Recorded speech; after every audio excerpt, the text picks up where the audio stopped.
இயேசுவே எனக்கு உதவி அருளும். என் ஒவ்வொரு தேவைகளின் போதும் தாழ்மையுடனும் நம்பிக்கையுடனும் உம்மிடம் வர இயேசுவே எனக்கு உதவி அருளும். என் சந்தேகங்கள், கலக்கங்கள், சோதனைகளில் இயேசுவே எனக்கு உதவி அருளும். என் நம்பிக்கைகள், ஏமாற்றங்கள், துன்பங்கள், வேதனைகளில் இயேசுவே எனக்கு உதவி அருளும். மற்றவர்கள் என்னை ஏமாற்றும் போது உம்மை மட்டும் நம்பியிருக்கும் எனக்கு இயேசுவே எனக்கு உதவி அருளும்.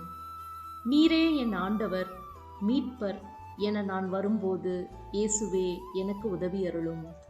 என் வாழ்வில் எல்லா முயற்சிகளுமே தோல்விகளாக மாறும்போது இயேசுவே எனக்கு உதவி அருளும். நான் பொறுமை இழந்து என் சிலுவைகள் துன்பத்தை தரும்போது இயேசுவே எனக்கு உதவி அருளும். நான் தனிமையிலும் வருத்தத்திலும் உழலும்போது இயேசுவே எனக்கு உதவி அருளும். எப்போதும் எனது பலவீனங்கள், தோல்விகளின் போது இயேசுவே எனக்கு உதவி அருளும். ஆமேன்.